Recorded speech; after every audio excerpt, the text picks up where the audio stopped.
Welcome, everybody, to our Google Hangout, which is part of a series hosted by the Development Policy Research Unit, but under the World Bank banner of the new Network for Jobs and Development. In our Google Hangout today, what we will attempt to do is feed off on a particular piece produced by Professor Ravi Kanbur, and open it up for discussion. So in essence, it's about trying to get to grips at a detailed policy level with some very interesting ideas raised by an eminent foreign economist. So before I continue, just to introduce our panel, we have, as I've said, Ravi Kanbur is Professor of Economics at Cornell University, and joining Ravi is Rudy Dix, who's the Deputy Director General in the Presidency, followed then by Catherine McLeod, who's Chief Director of Macro Policy in the National Treasury, and then last but not least, Michael Sachs, who's DDG in the National Treasury and Head of the Budget Office.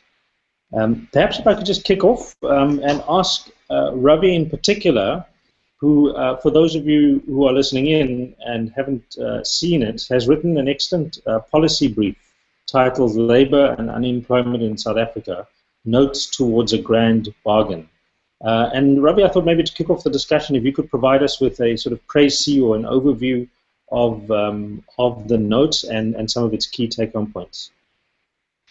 Sure, Haroon. Very happy to do so, and thank you for organizing this. So listen, in a way, what I was trying to do is to crystallize the South African dilemma at the moment. And the way that I did it in the note was in terms of something which might be termed an iron triangle, a problem of triangles, a trilemma.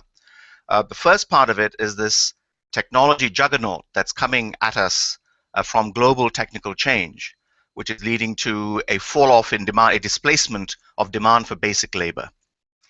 The standard response of this will be, of an economist, will be, well, let real wages fall to clear the labor market. But in the South African context, I think in the reality of South African institutional context, we have a situation where real wages will not fall, given the institutional background and so on, which everybody understands. This then leads to a high level of unemployment, with corresponding pressure on the public sector to provide employment for those who are displaced, leading then to fiscal pressure. And then the fiscal pressure has its own consequences, and we have this, in some sense, a vicious spiral. The standard debate really focuses on labor costs, saying if only real wages would fall, we could solve this dilemma. But the reality is that wages will not fall, and as some estimates suggest, that in fact real wages, for example, would have to fall by 40% in order to clear the South African labor market. And that, just as everybody knows, that is just politically not feasible. So given this iron triangle of the technological change displacing labor, real wages not falling, and fiscal unsustainability of employing all these people, my question is, given that dilemma, how can we break this iron triangle? How can we look outside this conventional discourse, so to speak? And we can discuss this. There are medium-term answers to this in terms of education and skill development and so on. But those will come over a 7 to 10 year horizon, the results of that. And I think the dilemma is particularly what you do over a 3 to 5 to 7 year horizon, and that's the question that I was putting. And the particular route that I suggested is to focus on the non-labor costs of production. That if policy could focus on the non-labor costs of production to lower those, as opposed to the conventional debate on lowering or not lowering the labor costs of production. And I give 4 or 5 examples of how we might discuss this, some specific examples. And I think we might focus better on those things, and we can discuss the detail of those things, rather than go back into this back and forth about real wages are too high, real wages are too low, etc. Thank you. Great, thanks, Ravi. Perhaps if I just push it back in a way to Ravi's original statement, was that, you know, the wage issue or the wage employment trade-off is off the table because of political economy reasons and so on. but use it as a platform to ask you, Rudy, whether you think I like to call it the post-Marikana discussions around bargaining councils, around institutions of the labor market, could that possibly feature as part of, if you like, a labor market but a non-wage discussion within a grand bargain? Thanks, Arun. Thanks, Ravi. Excellent piece. I think it's a good brief. Yeah, we do sit with a particular dilemma. I mean, I think one of the things that we do sit with is a labor market institutions, or a range of labor market institutions that don't necessarily work as efficient as they're supposed to be. And I think one of the problems that we do sit with is, for example, bargaining councils. And many of the bargaining councils that we have has been an inheritance from the past system. So what we've done was just shifted from a racially excluded set of bargaining arrangements to include black workers. And I think one of the things that we've not been able to do is design bargaining in a way that begins to address some of these particular issues. And so I think the idea and the debate on unpacking what a grand bargaining would be would mean that we'd have to look, for example, at some of these institutions that do operate in a very inefficient way and don't necessarily contribute significantly to employment or necessarily to addressing inequality. So you have, in some instances, in some of the bargaining councils, where in actual fact there's a relatively low level of representation, but you have extension of these kind of wages. And I think, Harun, your studies have also shown that in actual fact, the problem with bargaining councils and extension of wages is that you then have a problem of non-compliance. And so I do think this is one area that one would have to look at, perhaps. Again, I'm not quite sure whether this would be an immediate thing, because of course, looking at reform of bargaining councils or institutions of collective bargaining requires quite a bit of consultation and discussion. But I certainly think it's something that one would have to look at, and how we can improve some of the efficiencies in the bargaining system to allow us to be able to address some of these immediate challenges also. Thanks, Rudy. So perhaps as a mental note for everyone I come back to is whether we can think of the labor market as part of your 3 to 5 year horizon in terms of policy discussions, but that do not touch, if you like, the wage issue, which I think can be seen as separate from thinking through the bargaining councils and restructuring it and so on. But perhaps if I could just switch slightly and ask a political economy question and direct it at Catherine, and to say, I know, Catherine, you've been involved quite heavily with the national minimum wage discussions as part of the government team, and of course that involved quite a significant quantum of social partner interaction. I mean, do you think that based on the experience with the national minimum wage that one could, as it were, sort of flex one's policy muscles and move beyond a wage issue and draw in other factors that Ravi's raised, sort of product market type things as part of a grand bargain discussion? Do you think the terrain has changed, that business and labor are perhaps more open to this discussion? Thanks, Harun, and thanks, Ravi, for a really thought-provoking piece. I think we're definitely in a situation now where we think that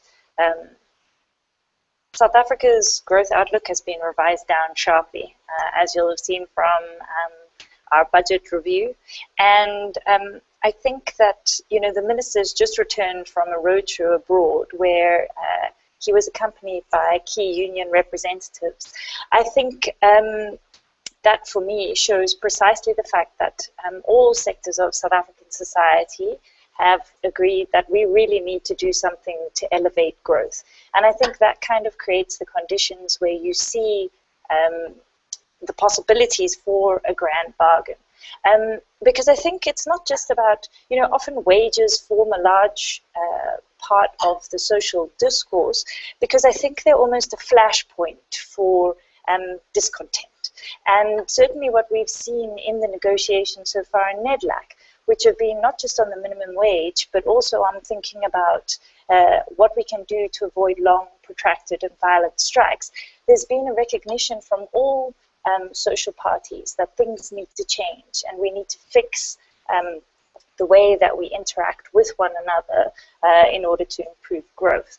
So I think certainly what we're seeing in the NEDLAC processes, there's been a willingness on all sides to hear what the other parties are saying, and a recognition that we need to move forward, both on the minimum wage as well as on labor relations more broadly. So that, I think, we're definitely seeing that those signals coming through quite strongly. Yeah.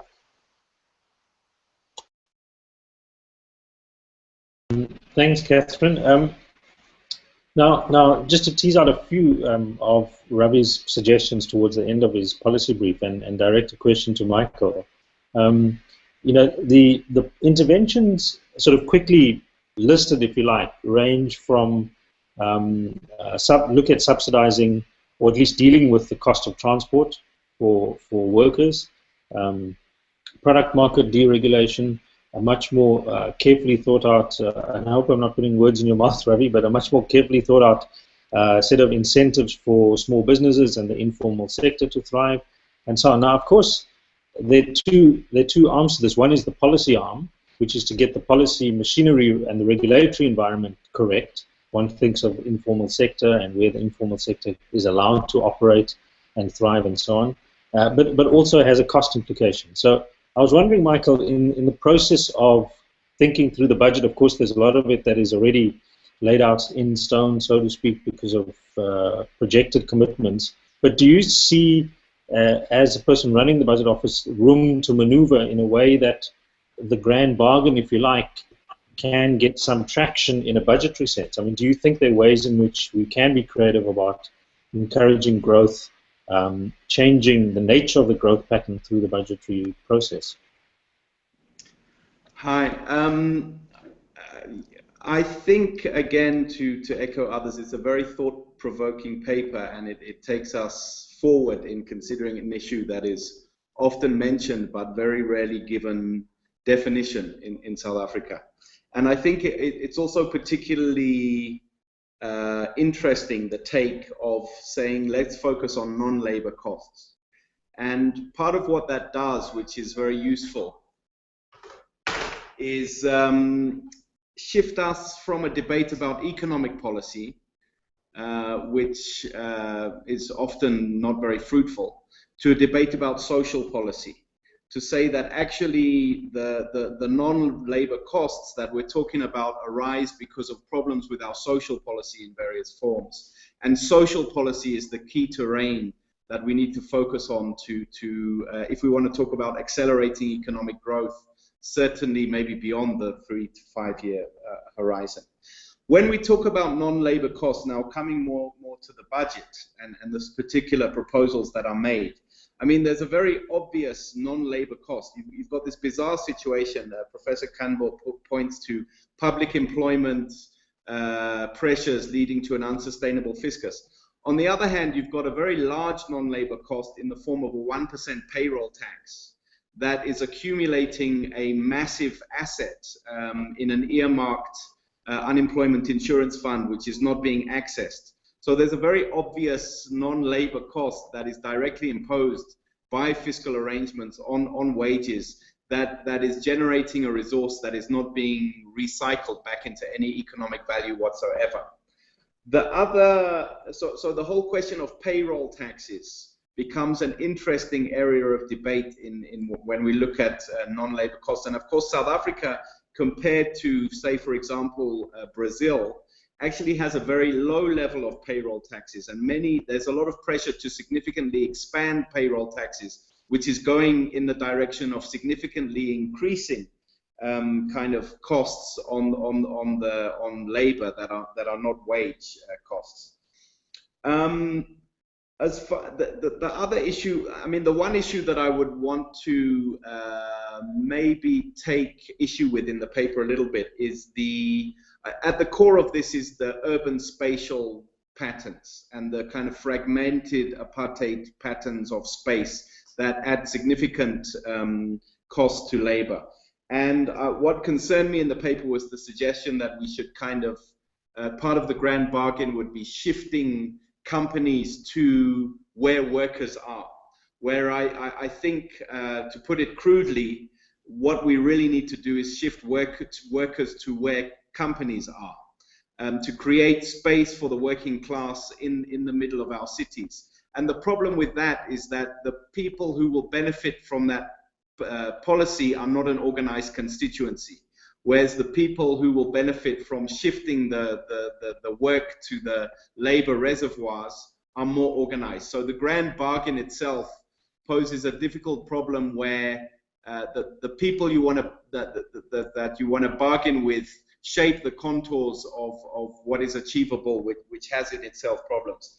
Lastly, just on the budget, I was surprised by the absence of a consideration of productivity, because I mean, you can the example of Brazil is pointed to, and it said we could have, say, more investment in education in exchange for some an acceptance of the sustainability of fiscal policy.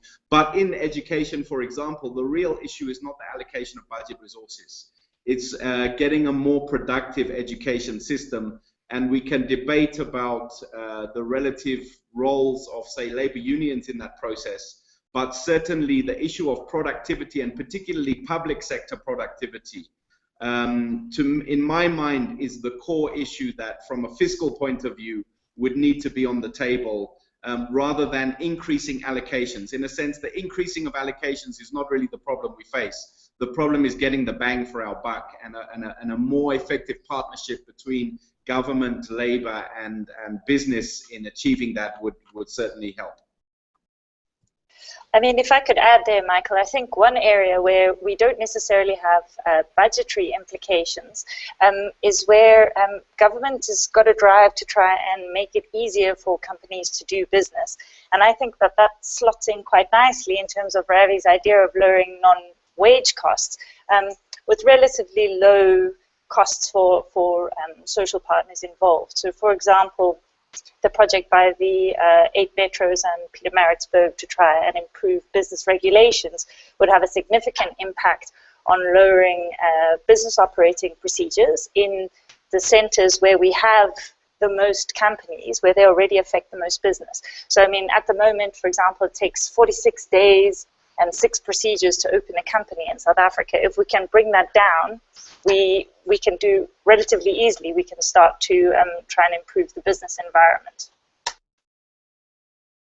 Great, thanks, Catherine. I mean, perhaps if I could just take it back to Ravi and then on to Rudy's. I mean, part of, I mean, you hang, Ravi, the briefing note on the grand bargain, right?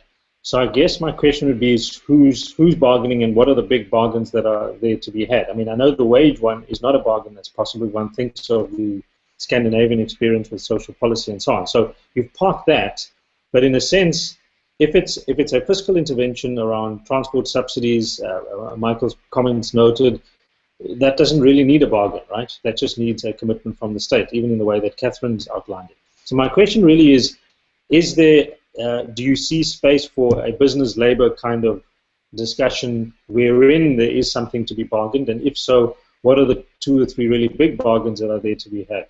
And then what I'd like is, following Ravi, if Rudy, if you could come in and just reflect on, if you like, the framework or even the conditions that are presently available for such a bargain. Ravi?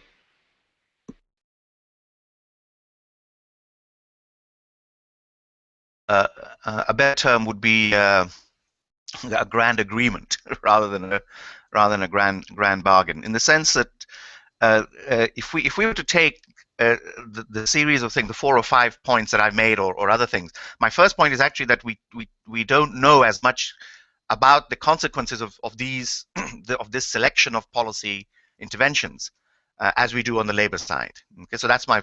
It's more directed towards analysts as well, that we actually don't know the detailed cost benefit of these things. So that's point 1. Point 2 is that we do actually move policy by policy, intervention by intervention, and there we do have discussion. But often these policies and interventions are contradictory.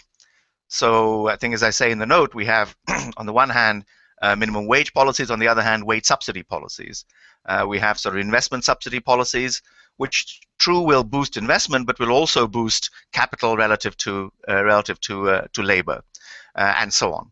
So in a sense, it's also a coordination point that one should think about a package of policies which are non-labor cost focused, and take this to let's say a national bargaining forum where say, okay, in return for fiscal rectitude along these lines, and in return for not pushing on the labor cost dimension, so to speak, here are the 4 or 5 things, or 4 or 5, 6 things that we will move on in a coordinated fashion. The second point I would make is to do with the medium term and the short term, and of course it's very difficult to separate those two out. But many of our discussions on education and so on, for example, are really more of a medium term set of issues. And I think we should ask ourselves the question: are we primarily focusing on a 3 to 5 to 7 year time horizon? Is that what the bargain is about? Or is that what the agreement is about? Or is it an agreement about medium term, 7 to 10 year, 15 year horizon? Now, you could say, well, you have to do both things and so on and so forth. But I think the urgency suggests that we should see how we can address the issues over a 3 to 5 to 7 year horizon. Coming back to Michael's point about workers to the jobs or jobs to the workers, I think this is, again, it's a very valid point in some sense. But I think we should move on whatever margin we can in a 3 to 5 to 7 year horizon. If the objective is to address the unemployment issue, then it seems to me that that's why we need detailed analysis of whether in fact it's more efficient to move workers to the jobs or jobs to the workers in this context. So those are just some quick reactions, Harun. I'm happy to. In terms of who's bargaining with whom and so on, I'll leave my South African colleagues to address that. But Rajab, I could just quickly come back to you and ask, if you had to choose, based on your knowledge of South Africa, 2 or 3 of the if you like, bargaining items. Yes. Yes. What would they be? Yeah.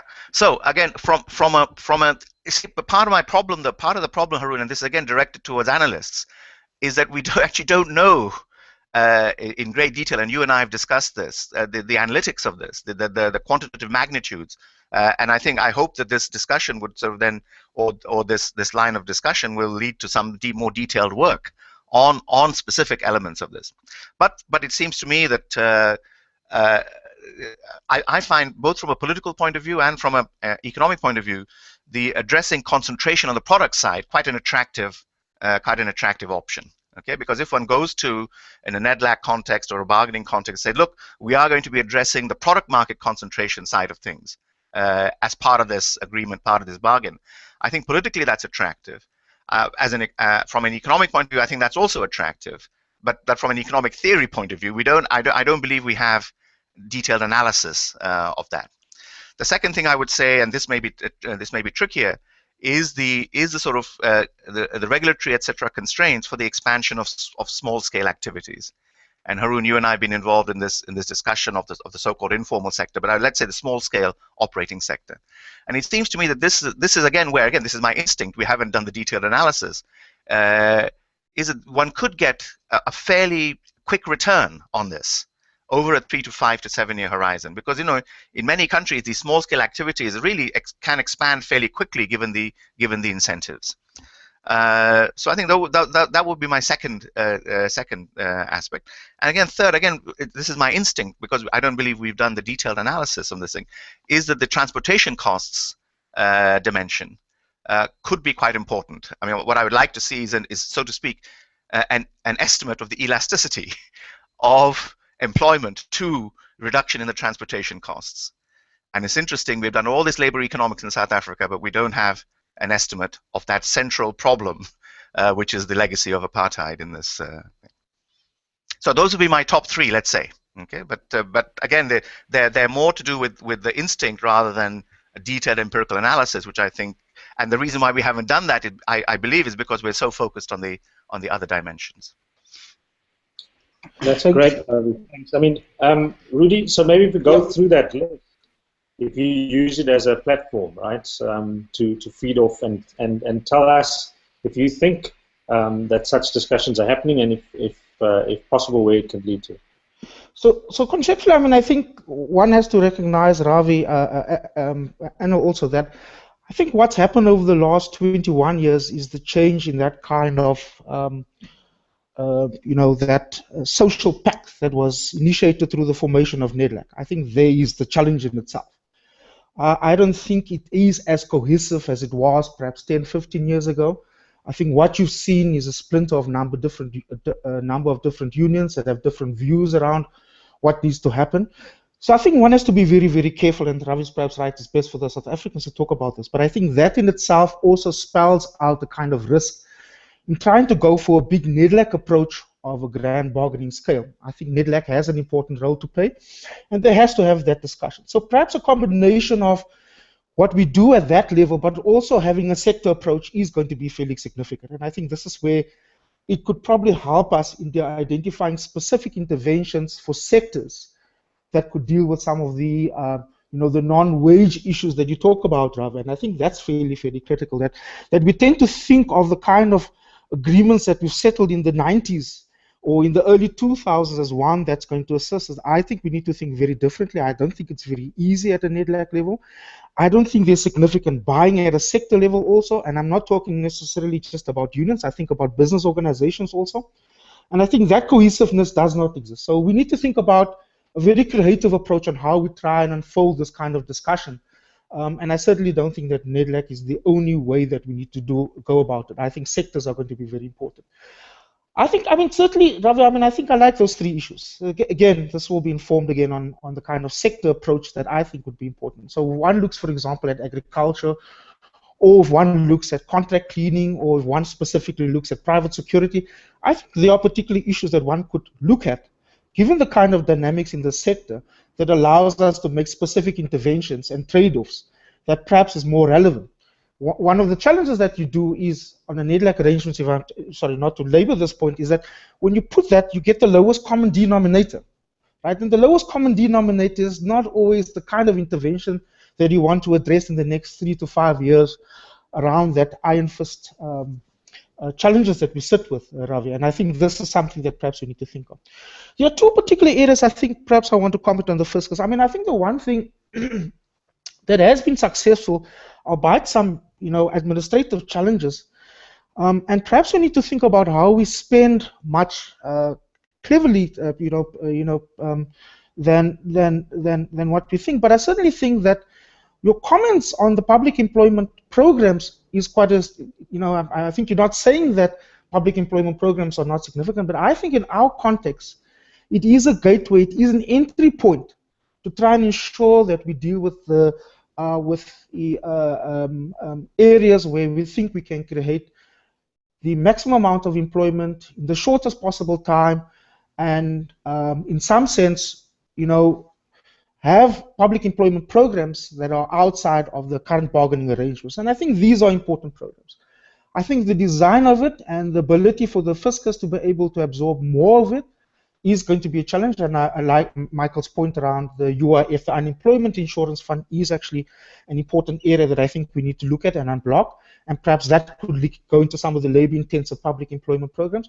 I think also we need to move away from the dynamic of thinking public employment programs simply supported by the state, but there are partnerships that we can think of in the private sector that could allow us, for example, to consider the extension of those kind of arrangements that has a private sector partnership that would look at growing interventions.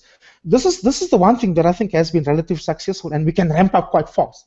It's the question of whether the fiscus can sustain those, or whether we can think more creatively on how we do that. Just my initial comments on that, Harun. Okay, thanks, Rudy. That's great. I should say we have participants listening in, and if you'd like to send in questions, please do so, and I'll pick them up on my side. But if I could just lead into both Michael and then Catherine.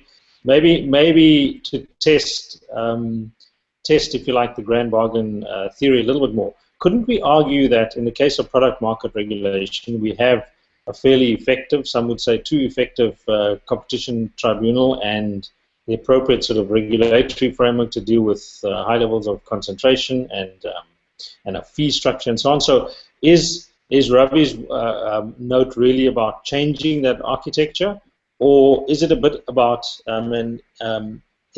taking it offline and having a deeper discussion about the way in which large corporates unintentionally sort of keep out smaller firms, reduce the possibilities for employment creation through small firms and so on? It seems to me that there are two ways one can approach it. One is a complete change in the way we're doing business in some sense, and then the second is to say, well, the regulation is already taking care of it. So I'd love to hear thoughts from Michael and then Catherine as well.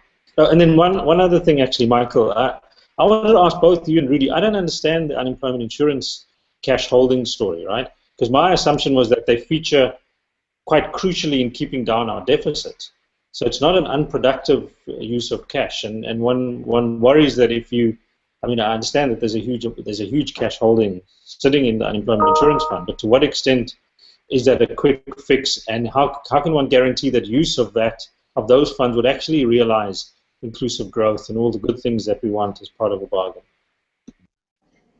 So, I mean, on that, it's a very simple and straightforward relationship. We, in our last budget, because of troubles with our balance sheet, debt is risen very fast. And we've come to a conclusion that allowing debt to rise faster would be pro-cyclical, because it would lead to a kind of shock that would raise interest rates and slow growth in the economy. So we have to come in on deficit. And that means that we've slowed the growth, for example, of public employment programs that Rudy was talking about. In the meantime, while we're doing that, the UIF is accumulating 45 billion in an asset, a lot of which is invested in government bonds. It's true, so it might have some marginal impact on the yield on the government bond.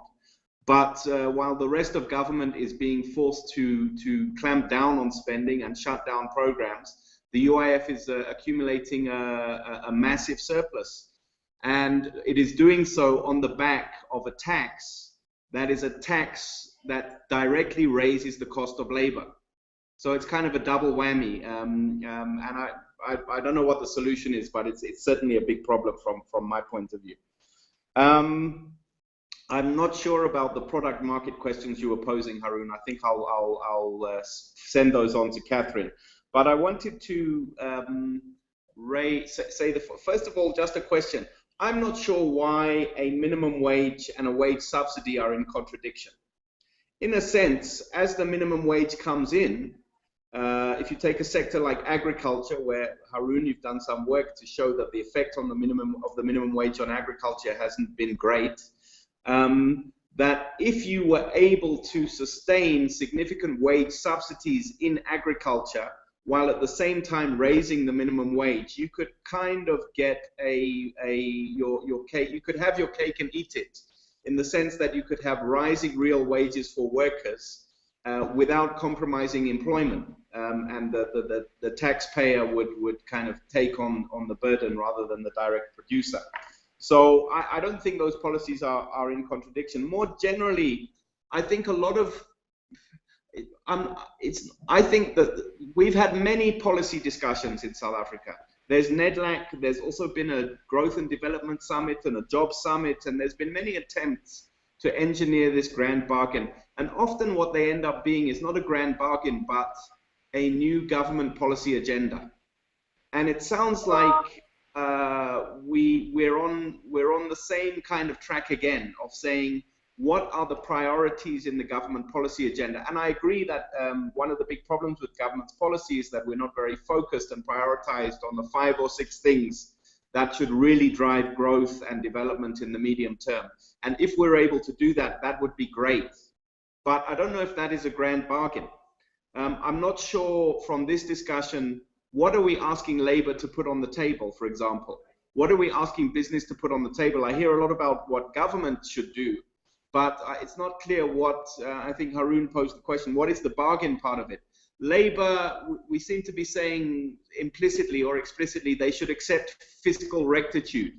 But I think that's not really the subject of bargaining, because even the extreme left shadow chancellor of the exchequer in Britain has this weekend indicated that kind of a strong fiscal discipline is an essential element of a progressive program. So I think, I'm being facetious, I'm just saying there's a broad consensus in South African society that we should maintain a prudent fiscal policy while achieving progressive policy outcomes. So I'm not sure, like, what actually is Labour putting on the table? And again, I would say that given the dominance of public sector in the union movement, what we should be asking Labour to put on the table is some accord around productivity in exchange for wage growth and employment in the public sector.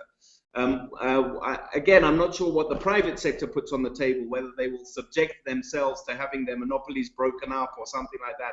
But it's not clear to me what are the actual bargains we're asking people to make. Catherine, before you come in, Ravi, do you want to have do some quick responses, or you prefer to come in after Catherine? Let me just say about the minimum wage thing. Again, I'll follow Rudy's advice. Leave the detail of the bargaining to bargaining structures to South Africans. On the minimum wage side. So I mean, there's of course on the face of it there's a contradiction, Michael, right? I mean, if on the one hand I'm trying to raise wages, on the other hand I'm trying to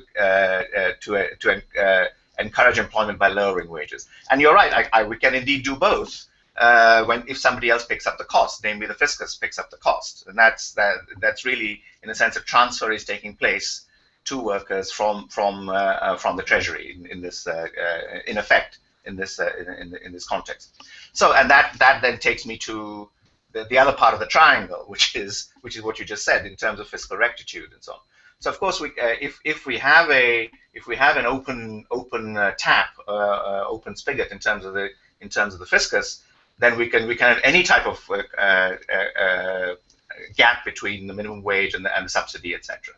So that would be my one point. Now, this is not to say that one couldn't design this thing sufficiently cleverly, and one couldn't think of a particular economic setting where the minimum wage affects this segment of the wage distribution, but then the subsidy affects that segment of the wage distribution, and so on. And I'm sure Harun and I could write a couple of papers on that sort of thing. But I think there is at least from a basic analytical point of view, I think there is this sort of contradiction. On the one hand, you want to raise wages; on the other hand, you want to lower wages, and that to me is an issue, unless you can fill the gap from somewhere, which removes the contradiction. So, Catherine, just to maybe frame some of the issues that have been collected. One is, what do you think? I mean, Michael put it quite well, and luckily it's Michael putting it, not any of us, which is the grand bargain between public sector employees and government, right? That in return for productivity gains, there's a wage increase. So my question is, do you think that's doable? Can you sense, even as I said earlier, in the national minimum wage engagements, whether this is something that's possible and one can push forward a little bit as one of the grand bargains? And then my second question would be, if one takes the product market regulation idea, it would seem that a revisiting of competition policy with the notion that there will be some pressure on large corporates to if you like, think of value chains in terms of SMEs, think of growth opportunities that explicitly by legal means incorporate the micro enterprises and so on. I mean, do you think we could get to that? Because that would be an element of a grand bargain where large corporates are, as it were, putting something on the table. And I know the BBBEE legislation tries to do that. I'm not sure it's effective enough. But your thoughts on that, Catherine?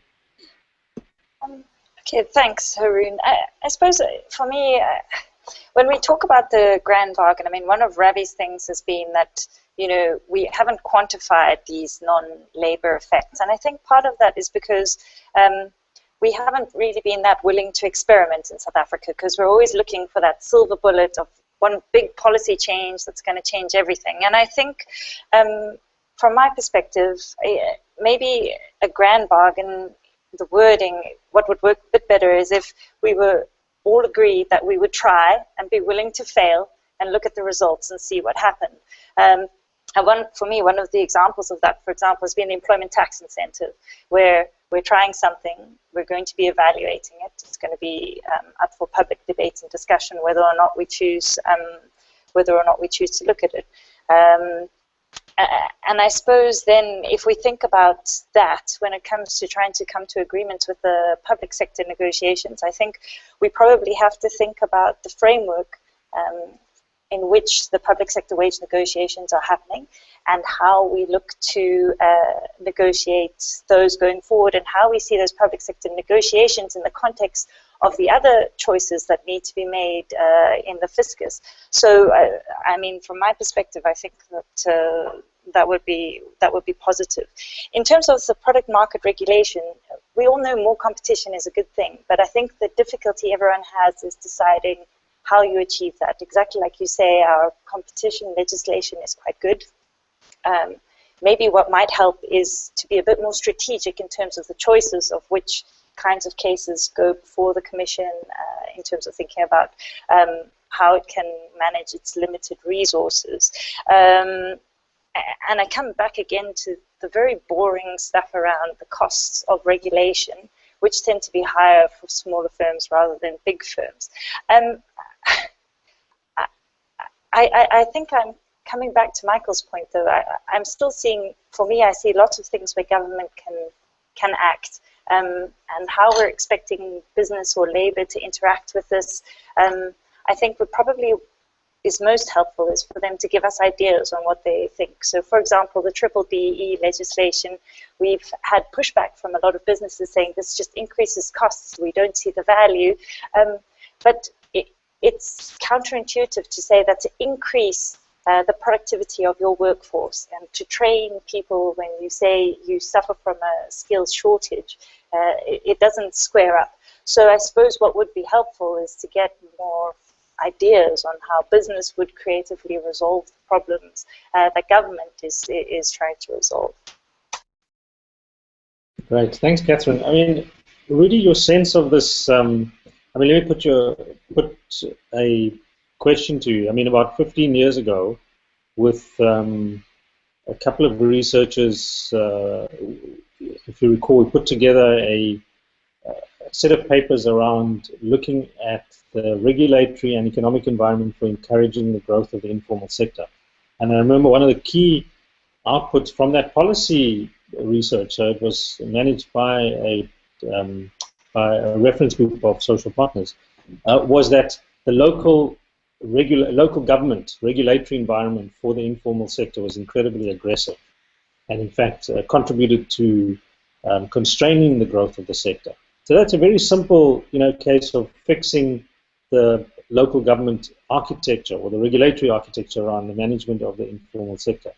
That doesn't require a grand bargain, right? It requires sort of, if you like, a clear policy directive and so on. I mean, do you think we're any closer to getting there, or do you think there are other mechanisms that we need to bring to bear? Because clearly, if the paper's been written and we know what needs to be fixed, for example, the fact that authorities in the city of Johannesburg shouldn't be forcibly removing the informal sector, is there something that we're missing, or is it just a failure to apply the necessary regulation?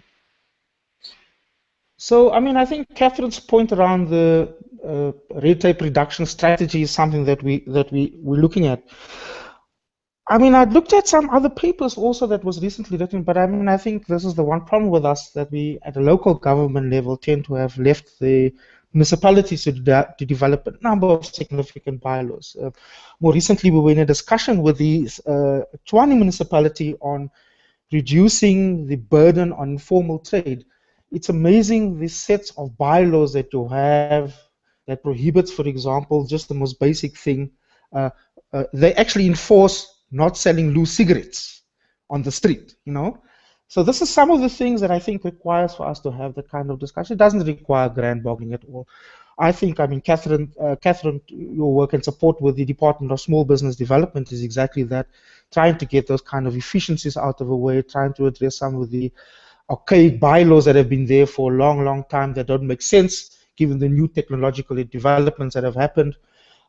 Improving market access for small and informal businesses is clearly one of those things. So I think we need to have that kind of discussion. Again, it's on a case-for-case basis, and I think we need to do that work. I think that we need to provide the kind of support that allows for those kind of areas and interventions to happen. I don't know, I think the one problem is that I think there is a restrictive policy on access to markets. I mean, agriculture is one of that, for example. You know, so the product market interventions are important, and I agree. And then perhaps a review of what Catherine says, whether we look at the review of existing competition policy. You know, I think that requires a bit of research work.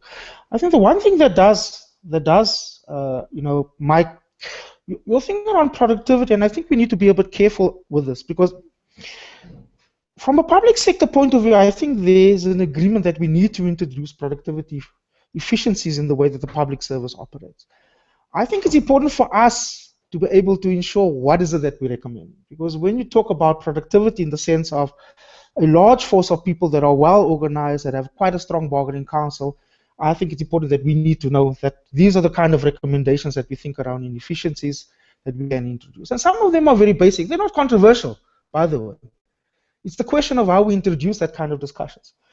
In the private sector context, I think productivity is not simply about labor productivity, but it's inefficiency of capital, you know, and how we utilize, for example, existing capacity. A significant number of our sectors have not seen investment in new capacity development, you know, and continue to operate in a manner that, as if we, you know, that we require the kind of skills that is behind the, you know, that is behind the skills curve. We've not made advances, for example, in a number of sectors. And I think these are the kind of things that we talk about. So I do think that that is an issue that we need to address. How we couch it, how we discuss it, requires for us to have a sensible discussion that productivity is simply not about labor improvement and labor productivity, but it's a number of interventions that is required. Right, Harun, can I just chip in there for a quick comment? Two things. Firstly, going back to something that Michael was saying about who is bringing what to the table, and also in terms of the fiscal rectitude, that there's a consensus around that. I want to question that a little bit in the sense that in words, yes, of course, you know, who could be against fiscal rectitude, but when push comes to shove, in terms of you know, my bit of expenditure is the one that should be, and when all the expenditures add up together, so you know, this is the I don't need to tell you, Michael, this is the daily business of budgetary balancing and so on. And even if the guy in Britain, the Labour leader, says that, I can assure you many of his party cadres will have different views on the level of the deficit and so on. So I would say, in fact, that there is something there. That in fact, to say that one group in society or society in general will agree that that these problems will not, let's say the employment problems, will not necessarily be solved simply by the fiscus taking on the cost. I think that is an element of the bargain. The second thing I would say is going back to the small scale and informal sector and so on. And again, this is something for my South African colleagues to comment on. But again, my sense is that allowing small-scale informal enterprises to flourish is again something that organized labor may have certain views on, and this is certainly something I think also that they would need to bring to the table in terms of an agreement. So those are two observations that I have. That in fact there are conflicts here, which need to be resolved. Right. I mean, I think that's entirely true. Michael, yeah, go for it. Yeah. So no, I was quoting. Is it John McDonnell, the Jeremy Corbyn's chancellor, shadow chancellor, who he introduced he proposed a fiscal rule for the Labour Party. As part of his speech, he says, "There's nothing left-wing about ever-increasing government debts or borrowing to cover day-to-day expenditure." So I was just putting a context, and it's a context that we face here today.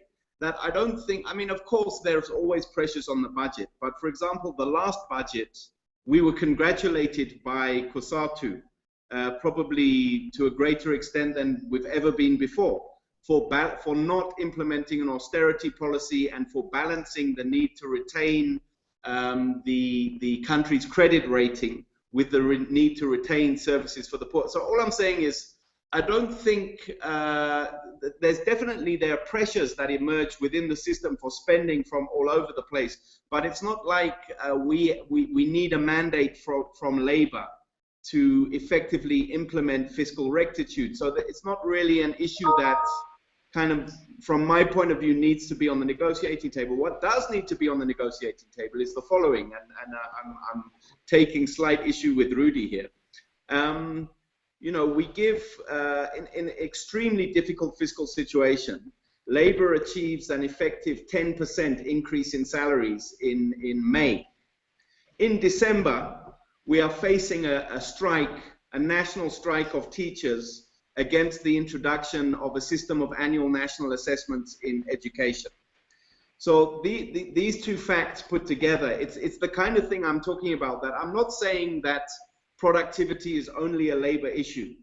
I'm just saying, when we're discussing this kind of bargain, these are the kind of things that we could potentially discuss. In a sense, from my point of view, I would say, look, the wage increases already happened.